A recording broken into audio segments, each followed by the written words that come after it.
Ladies and gentlemen, this is EB2K. Put your screen on full view.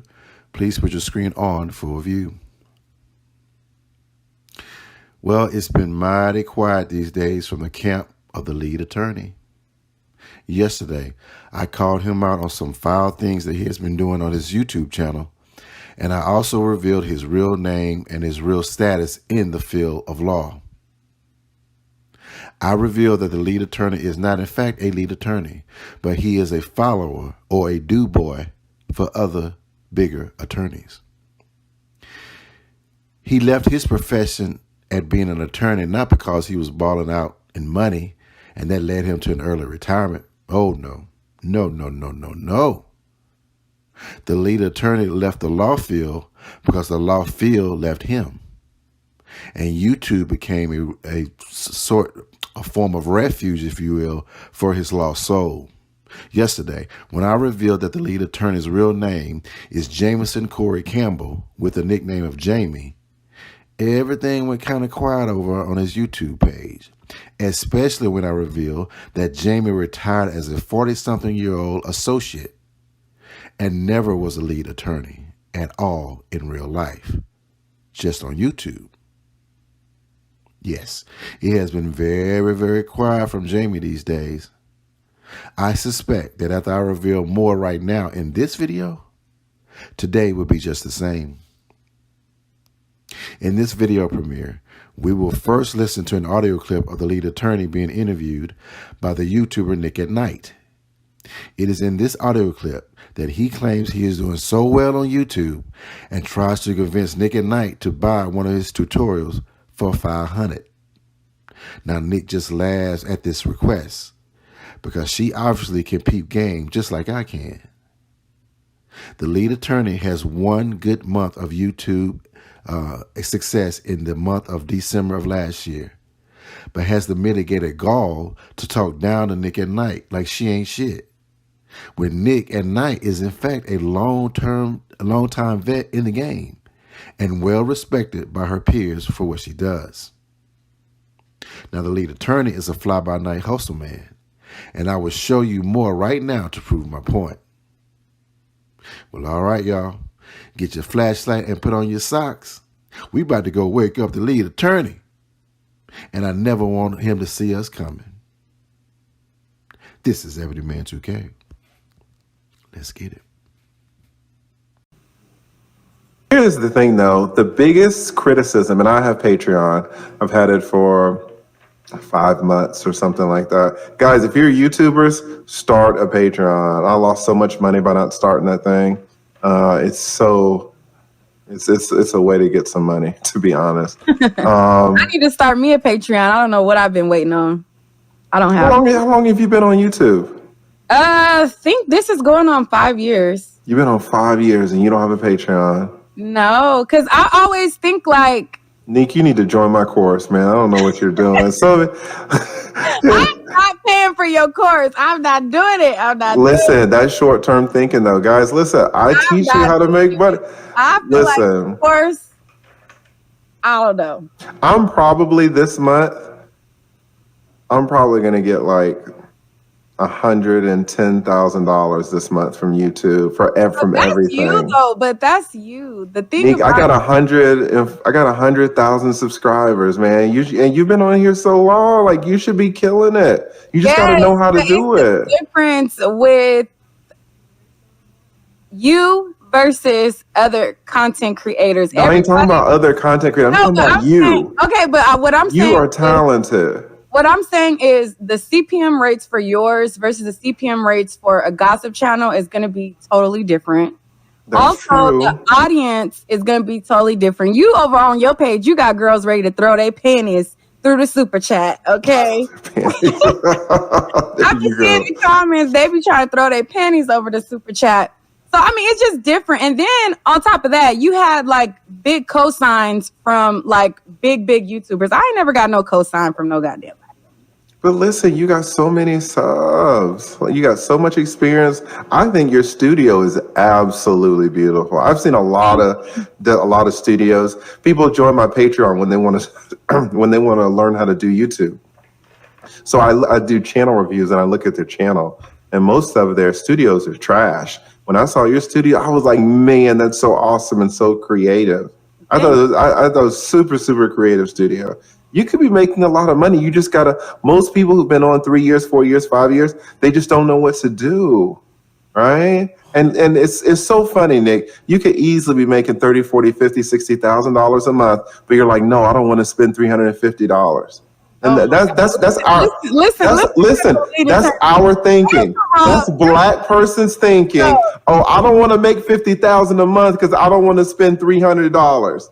No, it's like, come on, Nick. Come on. That's not it. First of all, you said on your page, you said that I don't teach you how to do posts. I teach you how to just stream live. Now, a lot of people, they are not able to hold an audience on live, no matter what. I'm talking about a lot of people, Nick. I'm talking about you. I'm talking about you. Don't you live stream? I'm not about to play with the lead attorney tonight. I'm not about to play with him tonight because guys, listen, start a GoFundMe for Neek's course. It's $350. She don't want to pay the thing. You're not even one-on-one with the people. You just giving them a freaking catalog or whatever. Neek, listen, my one-on-ones, they cost $350. You can set them up on my website. It's for an hour, it's $350. Do you know how long my course is? It's 15 hours, Neek. I'm not about 15 hours. All right, listen, don't pay the $350, but then when you're looking for these big YouTube checks, you know where they at. Who knows? I got 5 on it, Neek. All right, shout out to y'all help your girl Neek out, man. Y'all show us some love. He over here selling people on a dream child, okay? He over here selling y'all on a dream now, child. He over here selling. How is it a dream if I'm doing it, guys? Because your channel is not, okay.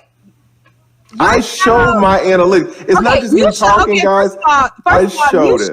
You showed your analytics of December. Now No. I showed them when I had 10,000 subscribers. I showed them when I had 25,000 subscribers. When I had 25,000 subscribers, I was making 10 grand a month. I showed it. I showed it when I had 50,000 subscribers. That was 20 grand a month. And I showed it when I had 100,000 subscribers. That was 51. How consistent was it though? Because we could get a good check, but was it consistent? Neek, it's not me cherry picking because I said I was going to show my subscribers at 10, which I did, 25, which I did, 50, which I did, and 100, which I did. That's not cherry picking. I laid this plan out a year ago. 10, 25, 50, and 100. Where did I get this, by the way? From white folks. Shout out to Tasha K. They do this a lot on the white folks side of YouTube. I was like, why is black people always hiding our numbers? We don't like to talk about money. That's why we ain't got shit, right? Why don't we talk about this? Why don't we tell how much we're making as YouTubers so other people can come in? You can't say I cherry pick my numbers, Neek, when I said I was going to do it at 10, 25, 50, and 100, and I did it at 10, 25, 50, and 100. I'm not necessarily saying that you cherry pick the numbers. I'm just saying, I don't know. Exactly. You don't know. Exactly. I'm just saying. Listen, and you should give me some credit because you know that on the black side of YouTube, we don't really show our analytics like that. Right. You know that for a fact. But you showing your analytics is going to help you get paid. Well, why is it that it's all black folks like, oh, you need to help everybody for free. Like, No, I'm not saying help them for free. That's not what I'm saying. I'm saying I'm going to get paid. It's a benefit to you showing it. That's all I'm saying. I'm not saying that it's Neek, what was the benefit of me showing my analytics when I had 10,000 subscribers? I want to hear later in life that you're going to. Yeah. Later in life. Later in life. You've been setting this up. It was the long game, huh? I was setting up. It's a long game, yes. What state are you in, Nate? I'm in Cali. Cali, damn, that's a long way away. That's a long way. Did you grow up there? Yeah, born and raised. What part of Cali? I'm an hour outside of Los Angeles. You don't ever think about moving? Everybody's moving out of that damn state. Taxes and all this, your government's all trash.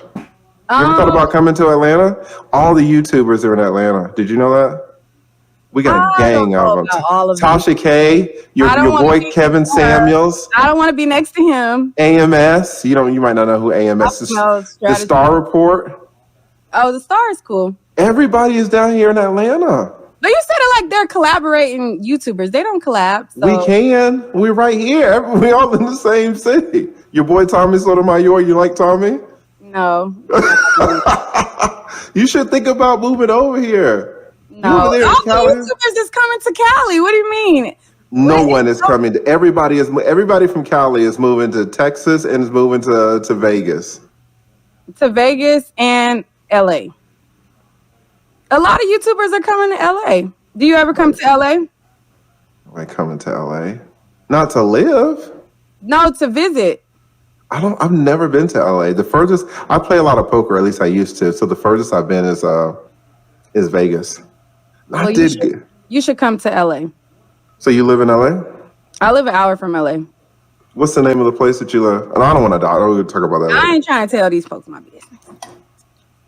Yeah, so your girl Tasha K, man, she in trouble. But, she know how to make that money on YouTube. I think she got this $4 million. I really do. Oh, well, let me say this. She's going to appeal, and then she might appeal again. So she's at least going to get a year and a half. If she keeps going on YouTube and she has made no indication of stopping, she can get that money up. Hopefully she got some savings. She might have to sell some stuff. She can get $4 million. I mean, she said that she got it. So she got it. I believe that she got it. She said she got it. So she don't need to appeal. She just need to write the check and give them the money. She said she got it.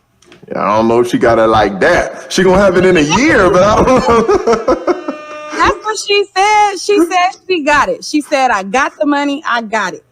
Ask you guys questions again. I did not see the questions, and it's going to be hard for me to scroll up because I was laughing at the lead attorney at this damn course, child. Hold on. Let me see if I can find $350. I swear, black folks, man. I ain't even gonna hold it against you, I'm black. I'm skeptical. I done grew up in these streets. I'd be oh my God. I'd be skeptical of some things, child. That's why I show my analytics, because sometimes you got to see it to believe it. I'd be thinking everything is that's why we can't get nowhere.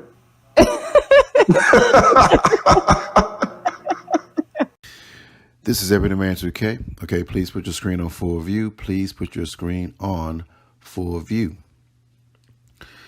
Now, what you see on screen now is the YouTube stats summary, user statistics for the lead attorney from the period of January 19th through February the 1st. It is 2 weeks. It starts on, January the 19th all the way to present day, the most recent day, February the 1st, yesterday. So it shows the number of new subscribers as well as video views and estimated earnings by date. This shows the number of the increase in subs, the video views, and estimated earnings by date. The source of this is socialblade.com. And as I mentioned in the previous video, I have proved that socialblade.com is accurate in its numbers, especially when it comes to the number of subs and views and its estimates. The only purpose of estimate earnings is to put you in the ballpark, and Social Blade does that. Their numbers earnings is based on advertisement dollars, nothing else. Just an estimate of advertisement dollars paid by AdSense. Okay. Now let's look at the left side of this screen, and it shows you the column subscribers. Okay.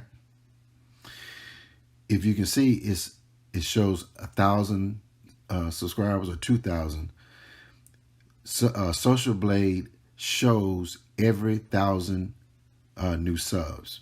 So it doesn't show the number until you reach 1,000. So this is not a situation in which he gets clean. He gets 1,000 subs this day and 2,000 this day. No, that's not the case. This is just the way the Social Blade choose to report it. They report new subs by thousands. Okay.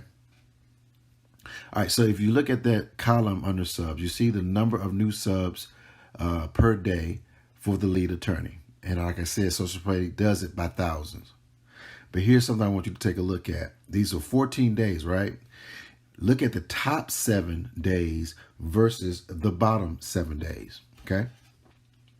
Notice that he is getting more subs starting around the January 19th and going forward. But then as you get closer and closer to the present day, you see that there's a drop in the number of subs, okay? He is gaining subs throughout the whole period, but he is gaining much more at the very part of this period than the bottom. If you take the first 7 days, that you see here on screen, the lead attorney gained 9,000 new subs, okay? And there's a pretty good return because these are the days of the trial, the first days of the trial. But if you look at the second 7 days, okay, that's starting, I think it's starting on Wednesday, the 26th. Yeah, since Wednesday the 26th, which was last week, he only gained 4,000 subs, all right? Which means that even though he may be growing, he is growing slower than what he did the 7 days prior. I would suspect that these current days that we're in, he has people subbing, but he has people unsubbing at the same time. And that's why his net growth is lower in the second part of this period. Now, let me tell you the reason why he is getting less subs on the second part of this period. If you look at when that date starts around the 26th of last week, that starts the period in which a couple of things happen. If you looked at his lives starting around the 26th, that's when the lead attorney was saying a whole bunch of stupid shit. Okay? He was saying a whole bunch. I couldn't figure out if he was a comedian or a damn attorney. And I'm going to tell you why. This was the same period in which, during his review, he claimed that he was in an elevator with Cardi B and they both was eyeing each other. Okay? Now, Cardi B is married to Offset, but he thought it would be relevant for his trial review to tell us that he was in an elevator with Cardi B and that both of them were eyeing each other down. Okay, Lee. Okay. And there's another part during that period where he talked about how he was impressed that Tasha K was not cooperating in a cross-examination. What? When he said that, I was scratching my head. Because number one, if you are an attorney, you're supposed to have respect for the law and due process. So why would you be impressed that Tasha K was not cooperating and was messing up a cross-examination? And especially when nothing was gained from that. At that point, I was questioning, is he really an attorney? Because why would he be impressed by that? There's something that goes against being lawful. And then even beyond that, so she messed up across the, what did she gain from that? Nothing. So why would you point that out, something that you thought was impressive? A guerrilla tactic. You said that was a guerrilla tactic, right? But it was a guerrilla tactic that brought no returns. At the end of the day, that didn't change the dynamics of the case. So that was weird to me. And I suspect a lot of people I heard that too and decided, like, man, this dude is weird. And unsubscribed. So I think that's what's going on there too. And another thing that happened during this period is the interview with Nick and Nite that failed miserably.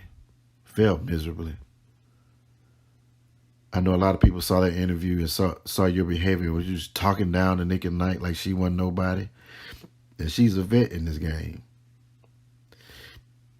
And then you was trying to run a guilt trip on her because she didn't want to buy your tutorial. Listen, a lot of people who watched it, they just shook their head and decided to go on and just unsubscribe from you. So I think a little bit of that is going on. And then here I come. Ebony Man 2K. Oh, here come Ebony Man. Calling you out on some things. And I ain't heard from you. We ain't heard from you in like 3 or 4 days, bro. I literally came out of nowhere and snatched your lunch money, and you ain't said shit. So anyway, this last part of this period, the second half, is a combination of things going on that probably caused people to unsubscribe to the lead attorney. And that's why you see a gain of 9,000 subs on the first 7 days, but then only 4,000 subs gained on the second 7 days of this period. Okay? Now, one more thing I wanted to point out. I want you to look at the last row at the bottom of the page. It shows you the numbers of the last 30 days for the YouTube channel for the lead attorney in terms of statistics. Do y'all remember this dude said that in January he expect that he's going to have $100,000 and something thousand. I think it's $110,000 in revenue. Okay. I find that to be quite peculiar, because if you look at these numbers down here, the last 30 days, which would have basically been the month of January, he only gained 20,000 subs, which is less than the 36 he gained in the month of December. Okay. Then he has 1.7 million views, which is less than the 2.8, 2.9 million or whatever he had in December of last year. Now, with the numbers he had in December, what he gained, $50-some thousand? So I'm trying to figure out how he expected twice as much revenue with less subs and less views in January. Okay. Oops.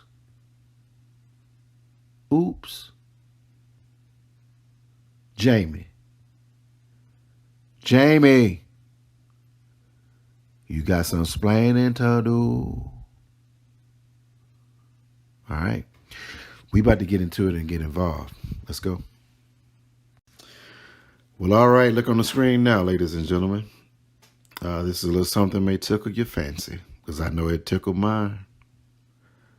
What we see here is two graphs. One is the monthly gain video views for the lead attorney, and below that is the monthly gain subscribers for the lead attorney. It shows a monthly tracking from November of 2020 all the way to present day. Okay. Now, when I look at these graphs, it tells a story, and I kind of wonder or want to know if you see the story that I see. The story that I see is that for the most part, the lead attorney has been flat for the majority of the time he's been YouTubing, and just recently, and I'm talking about December of last year, recently gained some form of success, right? You can see the uptick in his activity in the number of views and number of subs starting around December of last year, right? Because if you look at the periods before that, it's, especially the number of views, his views was pretty much par for the course. They were par for the course. His subs were not, they were inclining a little bit, but his big incline in both subs and views was around December of last year, right? So now I'm like, okay, let me get this straight. I want to make sure I ain't crazy. So he's promoting this consultation or whatever to new YouTubers with a success rate of a month. Is there, am I missing something? He was really successful only a month. He keeps bragging about, he said he makes $50,000 a month. That's a lie. He made $50,000 in the month of December. Because if you look at the months prior to December, he ain't making no $50,000 a month. So he's being disingenuous saying that he makes $50,000 a month. And that's justifiable for him to be talking shit to Nick and Nite on why he should tell her how to make money. What? Bruh, you had one good month and you think you're in a position to tell somebody how to make money? Well, you only did it good 1 month in December. What are we doing? What are we talking about? And y'all, listen, here is the gag of it all. In that interview with Nick and Nite a couple days ago, he said he expected more money in January at a tune of $110,000. What? What? Bruh, if you had less views and you had less subs in January, how you expect to make more money in January than you did in December? You can see on this graph right here the dip down. Bro, you tipped up and then you tipped right back down. This is like Jay-Z's song, grand opening, grand closing, bro. You came out in a bang, but you're going out in a bang. Jamie, you got some explaining to do, bro. You need to run them January numbers. You were so quick to show us them past numbers, especially the number in December. You screenshotted the numbers of December like you did it. Okay. Now, if you really about it, right, and you consistent, run them numbers for January. Show the numbers from January. Because you said you're going to make 110, right? Well, let's see what happened. Let's see if you got that 110. I don't think you did. Because the number I see, your statistics as far as your views and subs, does not reflect more money. It reflects less. So how about you run them numbers in January? Do y'all think he gonna run them, y'all? Do y'all think he gonna run them numbers for January after he done bragged about what he think he gonna make? And he did it so smugly. Nick.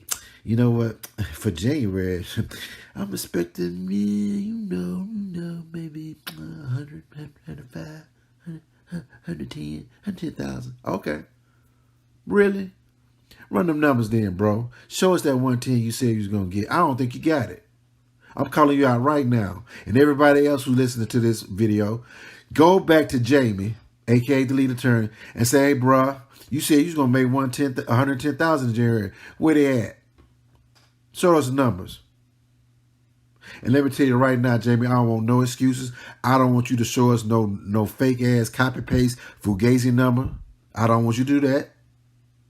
I don't want you to come back and say it's Social Blade fault. Social Blade numbers wrong. No, that's a lie. I already showed you where their numbers are accurate. You can't play that game. And you can't say I don't know what I'm talking about. Bruh, I am from a global top-tier management consulting firm with Fortune 500 clients. I know my shit. I know my shit. So you can't say I don't know what I'm talking about. And plus, I got a YouTube channel that I use for shits and giggles. But I know everything about YouTube, for the most part, as a YouTuber. So I know what I'm talking about as a YouTuber, and I know how to look at information and make solid conclusions. And my conclusion right now is that you're full of shit and you're a fraud. And I ain't bite my tongue. And I want you to come back on YouTube and prove me wrong. I dare you. I dare you. And last thing, Jamie, do not play no victim, bro. Don't play no victim. You the one talking shit now. Do not play no victim with us. Don't say, oh, you just trying to pull a brother man down. No, man. No. All folks ain't kin folks. And we raising our eyebrow against you. Because I can make the argument that you doing us wrong by portraying to be something that you ain't. You being unprofessional and you not being above board in your dealings. And that's in an attempt to pull wool over our eyes. So the argument is you the one doing us wrong. We the victims. You ain't no victim. You ain't no victim at all. It pissed me off the way you was talking to Nick at night like she wasn't shit. And you got 1 month of damn success, bruh. And then the 1 month of success has been short-lived. Nigga, you already going down. You already going down in January. If I'm lying, Jamie, lead attorney, whatever you call yourself, if I'm lying, Show me I'm lying. Put that real January number up and say, nigga, you lied. I bet you can't do it. You can't do it. So I'm saying you lying, nigga. I'm saying you lying. Now prove me wrong.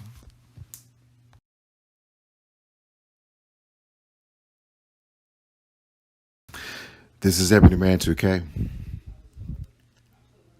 So my baby girl Shakira and I was laying in the bed pillow talking. We were chatting about some popular YouTubers, and she wanted to know my opinion on the YouTuber, The Lead Attorney. Shakira claims she loves looking at me when I speak because she loves my mind and the way that I think. Well, of course, I responded in kind, just to tickle her fancy, and I did it in true comedic EB2K form. I said, baby girl, when I see the lead attorney speak, sometimes I want to punch him right in that fake smile, especially when he laughs. But then sometimes he does tell good, funny stories that makes me want to go drink a beer with him. So, listen, I'm on the fence when it comes to how I feel about the lead attorney. Well, recently I've been having concerns about this character, the lead attorney. Some of his actions lately, especially during the Tasha K. Cardi B trial, has made me raise my eyebrows. There has been times that he has flip-flopped on his support for Tasha K, and some of his reasoning has been questionable.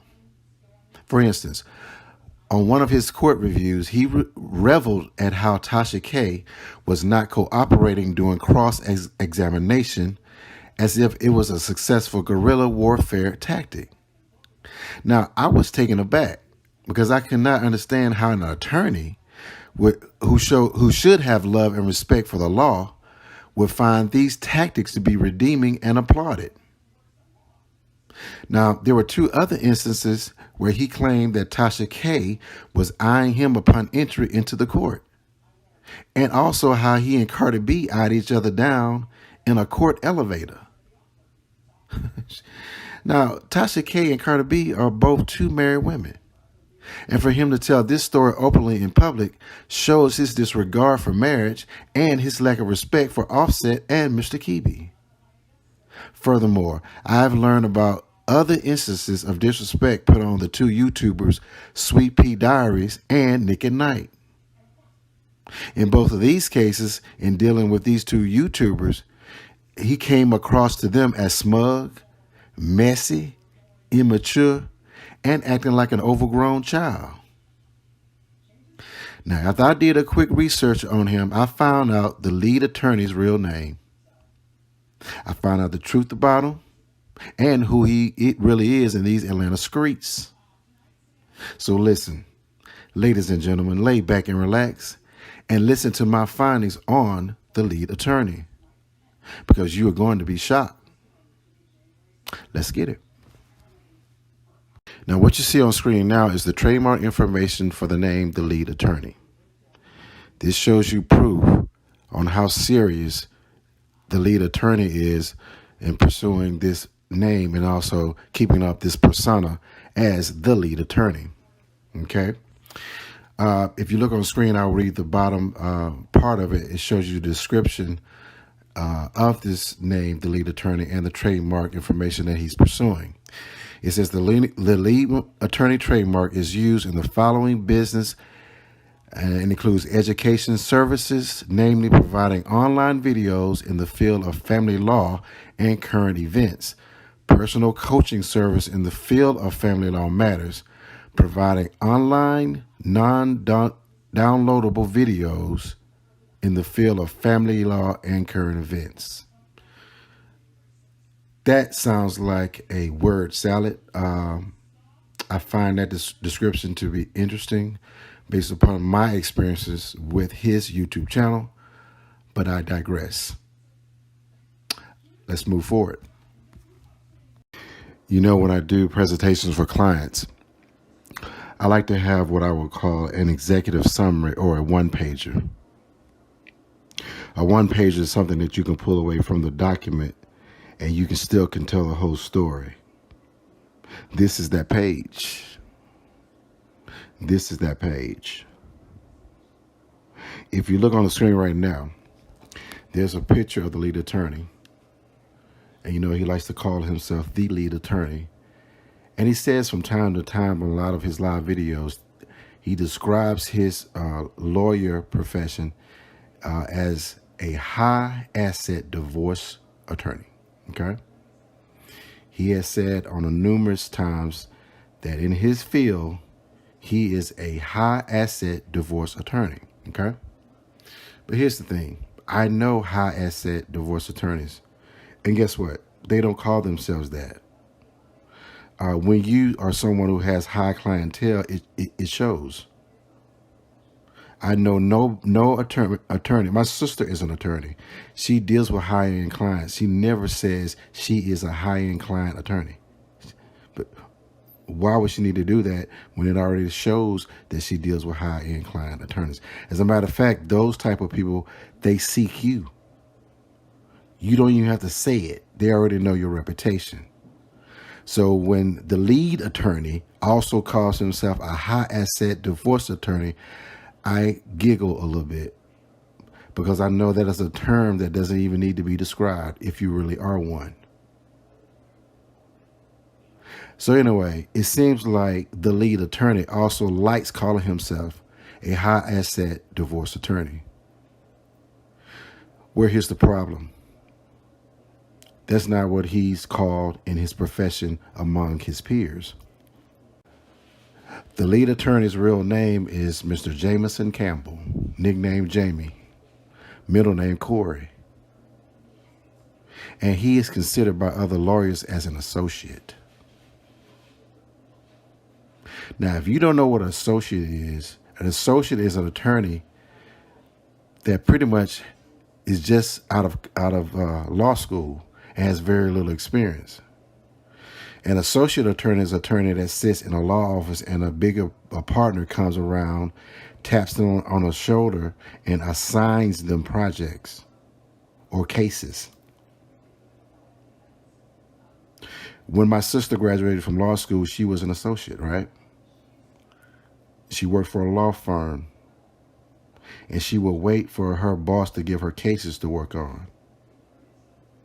Because she had no pull, she had no relationship. She was not a big dog at the time. But over time, because she was so good at her work, clients sought her. They heard about her working on certain cases. And so clients came to her and said, I would like for you to work on my case. She had grown out of the role of being an associate. She now had approached the role of being a partner, where she could then go to her partner and say, I have a client who wants to bring us a case. Let's work out a deal where you get a split of it and I keep a split. That's how you move away from associate to a partner. And if you're really good and if you're really about it, you could leave and start your own firm and have your own clients. Typically, that's what happens when you're good. So here we are. Jameson Campbell is in his mid-40s. Now, he said he recently retired recently ago, maybe 2 or 3 years. So let's say he was in his early 40s. And you mean to tell me in his early 40s he was still an associate? There's no record of him being a partner. He worked for the Seaman law firm. It did not indicate anywhere on that on their profile that Jameson Campbell was a partner in the firm. The last title he had at that firm was associate. So correct me if I'm wrong, but this shows that the lead attorney, whose real name is Jameson Campbell, was a 40-some-year-old associate. But he speaks as if he was some big dog. He is a high asset divorce attorney. Oh, really? How are you a high asset divorce attorney, but your title is an associate? That don't even go together. And let's look at your bio and let's see what it says. And let's see if it is reflective of someone who has high-end clients. So your title is associate, right? And your practice area is actually family law. And your bio reads as follows. An Atlanta native, Jameson received his Juris Doctorate from the University of Georgia Law School, and he was admitted to the Georgia Bar in 2002. He has practiced in the area of family law throughout his career, advocating aggressively for his clients in divorces, child support, modifications, and child custody matters. He also served as a court-appointed guardian ad litem for a number of years in juvenile courts across the state of Georgia. He has an extensive background in alternative dispute resolution and is a registered mediator in the areas of domestic relations. Jameson is fluent in Spanish, and when he is not advocating on behalf of his clients, he enjoys international travel, tennis, and chess. Okay. So that means you are a regular family law attorney at that time. This description in your bio does not speak of someone who deals with high-end clients. Now, you may have some cases that were high-end clients, but to describe yourself in the past as a high-asset divorce attorney is being disingenuous. Because if you were a high-asset divorce attorney making big-time money, you would not be this excited by YouTube. Because the money you make in YouTube could be come and go. And the rate and the level of the money you make, you would have already been making it as a high-asset divorce attorney. Yeah, that part. Okay, let's keep it moving. Well, all right, y'all, here you go. This is the home of the lead attorney. Yep, the lead attorney, aka high asset divorce lawyer. Okay. Listen, this house is 99% siding with about 35 bricks in the front. This is not the house of a lead attorney, of a lead attorney. This is not the house of a high asset divorce attorney either. This is a house of an associate that just graduated from law school. This is similar to the house I bought when I graduated from college. It's like a starter home. Listen. Apparently, the lead attorney graduated from law school in his mid-20s, but he never grew up. The lead attorney is like Peter Pan. He has the mentality of a young guy, and maybe this is the reason why, in some of his lives and some of the stories and jokes that he tells, that he sounds so immature. You're a 40-something-year-old man bragging about getting eyed down by Tasha K and Cardi B in the elevator. That sounds like something a 26-year-old would say. So now the dots are connecting in regards to this so-called lead attorney. It's reflected in his behavior. It is reflected in some of the things that he says. It is reflected on how he talks about women. And it is also reflective in the house that he owns, that the lead attorney is young at mind. The lead attorney is young at mind. The lead attorney is a 40-some-year-old child. And his house shows that. Oh, and by the way, the source for the ownership of this home was provided by a county tax assessor's office. It is a county in Metro Atlanta. And also this picture is provided by Zillow.com. This is EB2K. Please put your screen on full view. Please put your screen on full view. Okay, on your screen now is a screenshot of the web page that the lead attorney put up on his website, on his YouTube channel, a couple of days ago. He wanted to showcase or reflect how much money he made at certain levels. And in this particular situation, he wanted to reflect how much money he made when he reached over 100,000 subscribers. The actual number, as you can see on the far right, is 131,325 subscribers. And it is from the period December 1st through the 31st. He wanted to show for that month at that level of subs how well he did in terms of revenue. There are some other numbers on this page. I'm going to go ahead and assume that these numbers are correct and there's nothing fugazi going on. So we're going to go with what he is showing. Now, the biggest thing that he's showing on this web page, and this is coming from his YouTube panel that he has. The panel is like the back door information of your YouTube channel, and it's different variations of showing how well that you're performing on your YouTube channel in certain statistics, data, and whatnot. It's called YouTube Studio. I have this for my channel as well. So I'm familiar with some of the things that he's showing in his video. But I want to point out a few things that I think he may have either the lead attorney is being disingenuous or he's being misinformed. Either way, I'm going to go ahead and clear things up in this video. I'm going to point a couple of things out to you. Okay. All right. So first, you see on the right side of the page, it says your estimated revenue.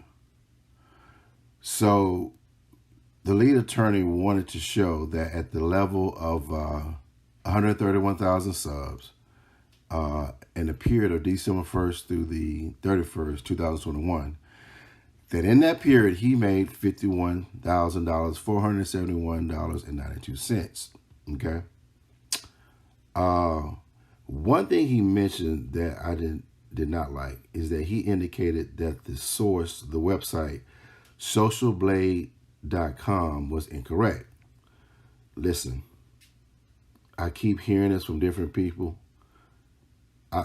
I've worked with those numbers at socialblade.com. Socialblade.com is a partner of YouTube. They literally have a linked up database. As numbers update with YouTube, it goes directly to this third party, Social Blade. So the number of views and also the number of subs are accurate. It's almost as if it's YouTube's number.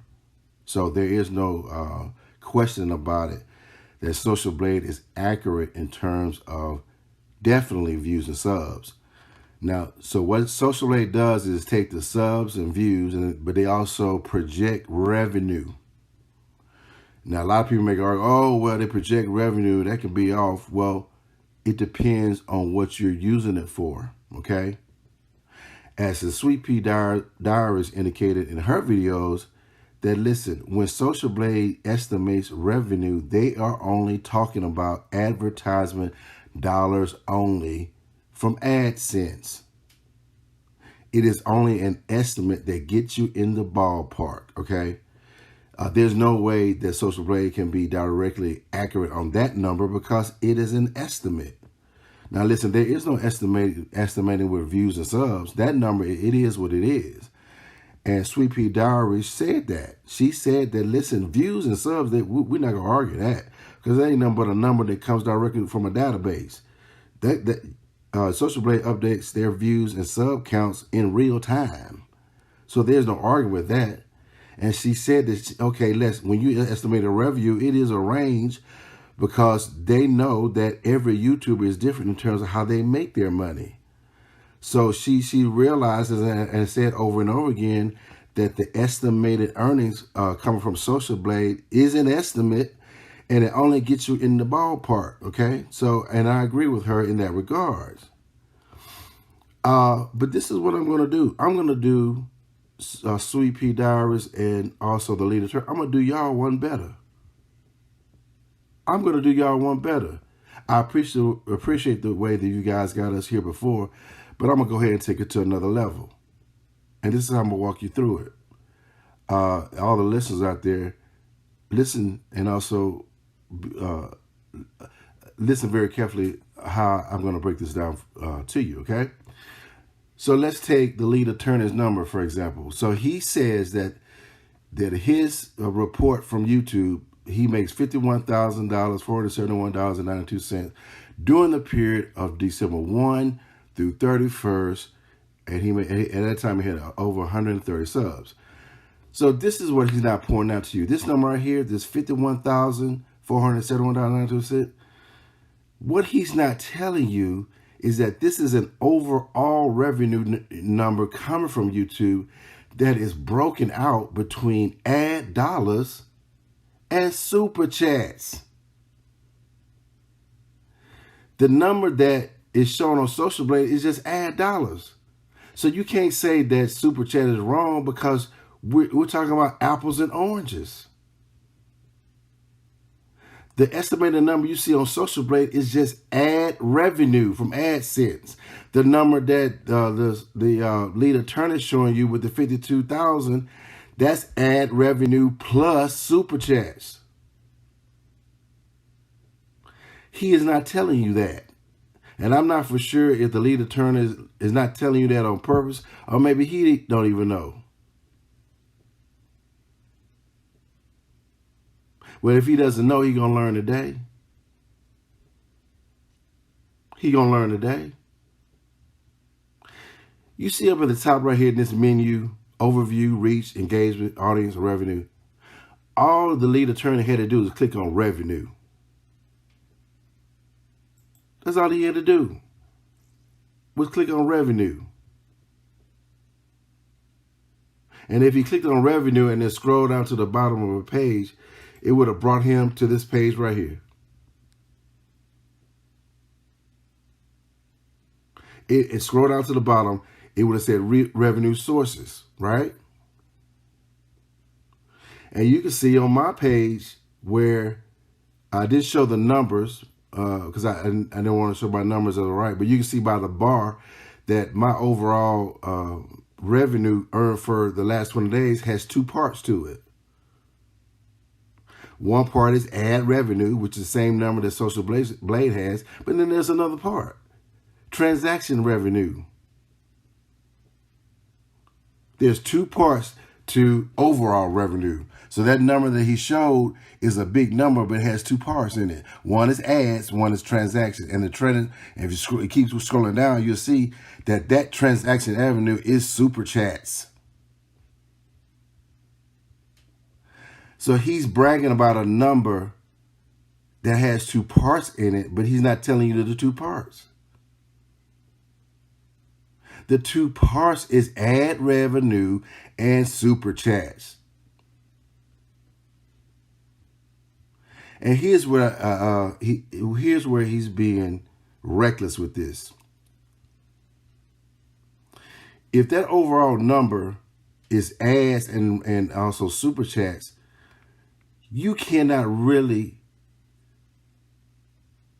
endorse or reflect that number for a person starting off. Because a person starting off has to get to a certain level to even be approved to get super chats. And here you are bragging about a number that's heavy on super chat. Listen, I believe your super chats is probably, well, first of all, I'm going to do a detailed analysis of your super chats. I'm going to tell you how much you make on super chats. The lead attorney, I'm going to tell you how much you make on super chats and show you that your overall payment every month is super chat heavy. And a person starting off is not even in a position to get super chats. And furthermore, here's the big thing you need to consider. Getting super chats, you have to have a big time personality to do something on video to get people to send you hundreds of dollars and $50 and $20 and $5. You got to be an entertainer to do that.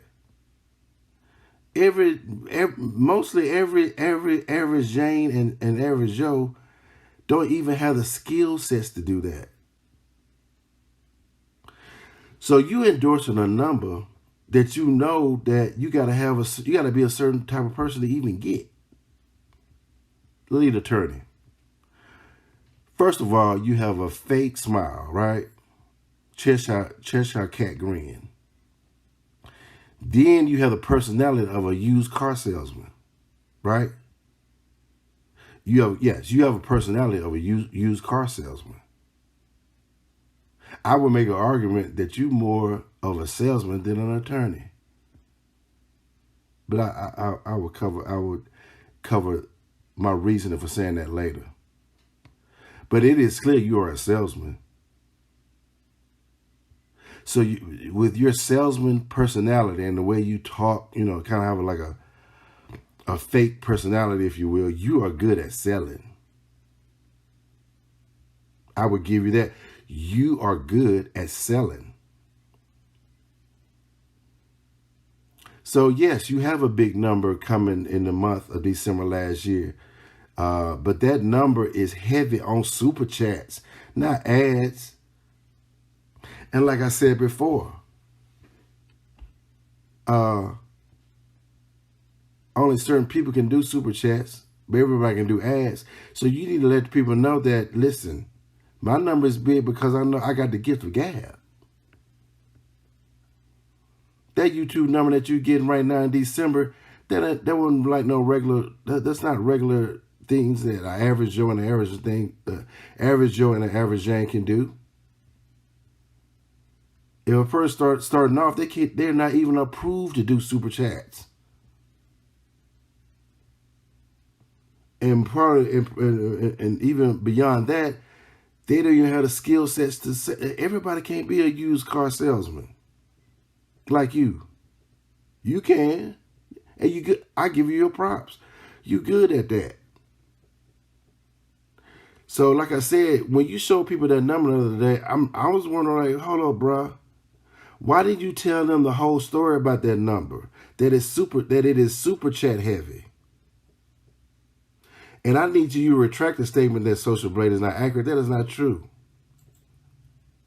As a matter of fact, I'll prove it to you.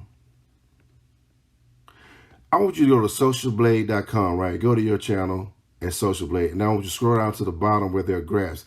You can see these graphs on screen. These are the graphs I want you to take a look at. And when you go to the graph, go to the very far right and look at the number that they have for December, the same time period that you refer to. Now I want you to look at the number of the gain of monthly views for December that Social Blade said you had. It's 2.9 million.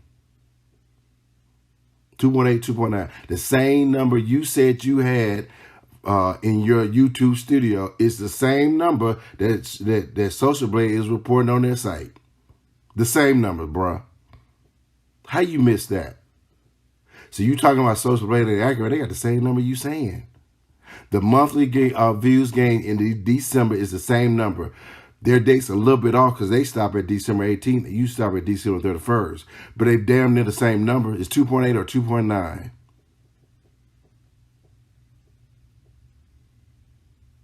And then I want you to go to the next graph right up under it. The monthly gain subscribers for that month. Your YouTube studio says 36,000 subs were gained in December. Guess how much Social Blade say? 36,000. 36,000.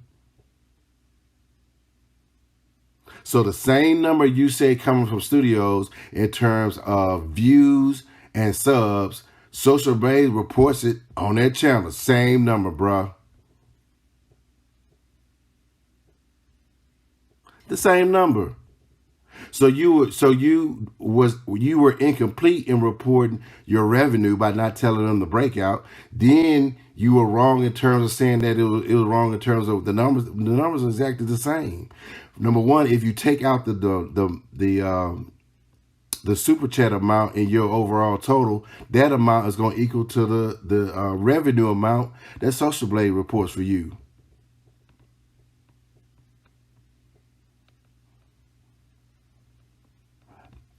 Go down to that, like I said before, go down to in the revenue tab, scroll down. Once you go to the revenue tab, go down, and I want you to take out the number that they show that you made for Super Chat and take the ad number, right?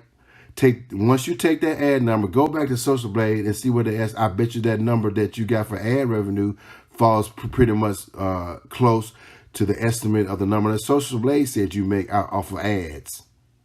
Social Blades report an ad revenue number, not overall. And Sweet Pea Diaries clearly pointed that out to you.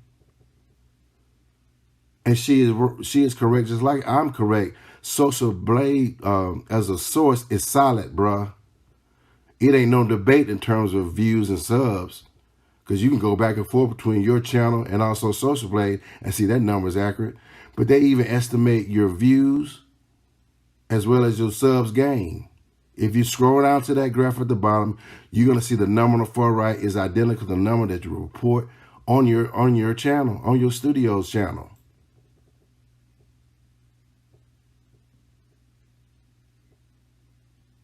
So listen, lead attorney, I'm going to let you, I'm going to give you the benefit of the doubt. Okay? I'm going to give you the benefit of the doubt in saying that you are misinformed. Well, consider yourself informed by EB2K.